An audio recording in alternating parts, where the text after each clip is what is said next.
de novembro de 2015, era lançado nos Estados Unidos Long Live the Royals, ou Vida Longa Realeza, como ficou conhecido por aqui. Uma minissérie de 4 episódios que acompanha, bem, a realeza, mas especificamente o rei Rufus, a rainha Eleonora e seus filhos, Peter, Alex e Rosalinda, vivendo aventuras meio caóticas no mundo que mistura a Idade Média com a atualidade. Eu conheci esse desenho há um bom tempo atrás por causa do Cartoonizando. E sim, eu acompanho ele há muito tempo. Não ironicamente, o primeiro vídeo dele que eu assisti foi aquele de Hora de Aventura, que é o primeiro dele. Curioso, né? E, na época, foi bem divertido de ver.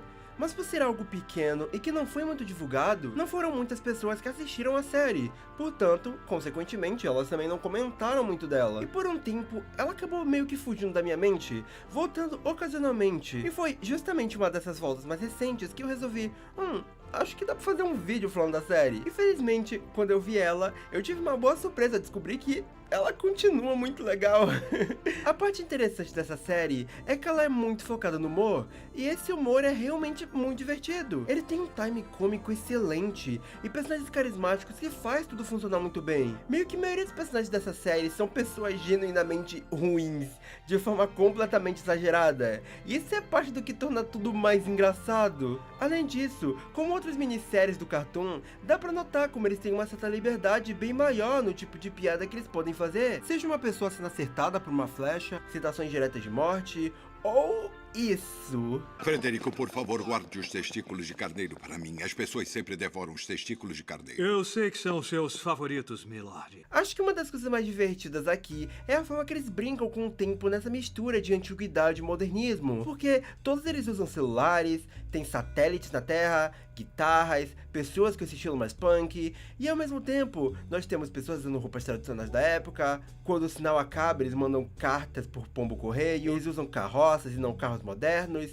e o mundo ao redor é meio místico, já que ele tem magia, espécies diferentes e coisas parecidas, além de outras brincadeiras com paradas que não deviam ter na época, tipo, eles banem cortar cabeças, então eles meio que cortam os direitos trabalhistas quando as pessoas são demitidas no castelo. Tem um motor pro humor genuinamente bem inteligente. Eu vejo o banquete, mas cadê o Peter? Eu tô bem ali, ó, na mesa. O quê? Aquela mancha de tinta? Serviçais, mostrem mais perto dessa mesa. Mais detalhe. O que está fazendo a mesa, Peter? A ideia principal aqui então é que cada um desses episódios foque num personagem diferente dos principais. O primeiro é sobre o Peter e como é difícil pra ele se encaixar, já que não é particularmente muito bom em nada.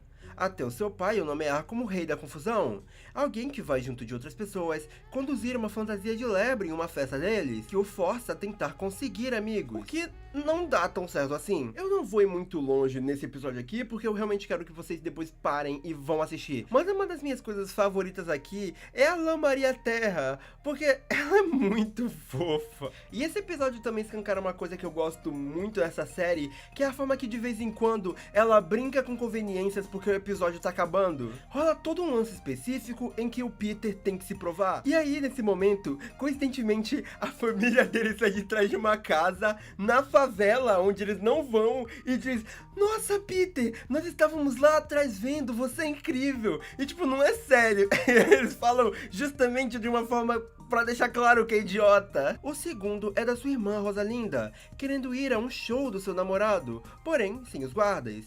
O que a faz tentar ganhar a confiança do pai pra conseguir isso, explorando esse lado dela de querer agradar as pessoas ao seu redor a todo custo, já que ela quer abrir mão da sua própria segurança em prol de alguém que ela descobre que nem presta. Depois tem o da rainha Leonora, em que eles vão receber outro reino no castelo para resolver uma rixa antiga entre eles. Porém, simultaneamente, todos do reino estão sofrendo porque ela ronca muito alto, a ponto de que ninguém lá consegue dormir. O que é uma insegurança muito grande pra ela, que ela não gosta de admitir. E esse episódio explora a sua... Na verdade, está bem óbvio. Para falar a verdade, eu adoro mulheres que roncam. Muito obrigada. Devia ouvir o som da outra extremidade. E por último, o episódio do Alex, que após não poder ir numa caçada com seus pais pela sua idade, resolve ele mesmo caçar uma criatura chamada Grande Lebre, para poder se provar para todos como um grande homem, explorando esse lado que muitos irmãos mais novos sofrem de se sentir como menos que os outros. Eu acho esse episódio particularmente engraçado porque o pai deles diz que o Alex não pode ir porque só homens podem. Mas aí, corta a cena e você vê que a Rosalinda tá com eles. Eu acho engraçado porque uma das características modernas desse universo é que ele não é machista como você imaginaria que ele fosse. Na verdade, o pai, inclusive, parece ter muito mais orgulho da Leonora pelas suas habilidades do que do seu filho Peter, que é um homem. Eu posso estar completamente errado, mas se eu não me engano, em nenhum momento tem nenhum tipo de piada envolvendo machismo. Mesmo quando o pai não quer deixar ela sair sem os seguranças, é muito mais porque ela é da realeza e não porque ela é mulher. E não tem necessariamente um episódio só dele, porque meio que o segundo e o terceiro tem uma grande participação dele de formas diferentes. Mas tanto ele quanto a rainha não necessariamente aprendem nada. Meio que uma das coisas principais da série é como eles são pessoas realmente terríveis. Pra você ter ideia, a rainha tentou matar o seu irmão porque ele disse que ela roncava.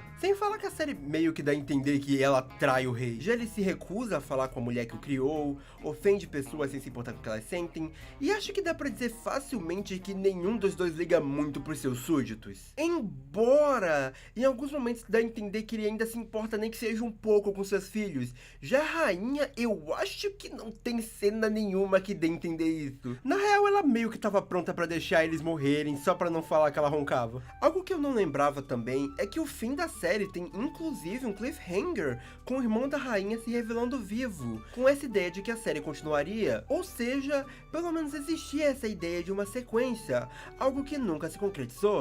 Não só isso, como algo interessante do final é que ele pega meio que tudo que aconteceu nos outros episódios e tenta juntar numa grande cena. Não necessariamente com propósito, só é meio engraçado como eles vão meio que citando acontecimentos de forma que eles não faziam antes. E aí tem uma grande cena num banquete e tá todo mundo lá. Uma curiosidade adicional é que antes da série, lá em 2014, teve um piloto, que meio que teoricamente é canônico, porque o primeiro episódio referencia ele diretamente, mas também não é contado como um episódio de fato pela Cartoon. Ele também é focado no Peter, com ele tentando aprender arco para impressionar uma garota que ele gostava. É um piloto meio curioso, porque ele tem o mesmo estilo artístico, o mesmo humor, mesmas vozes, e a única coisa que torna ele estranho é você ter 2 episódios diretamente focados no Peter, quando ele não é o protagonista, meio que todo mundo da realeza é. E ele ainda é muito bom.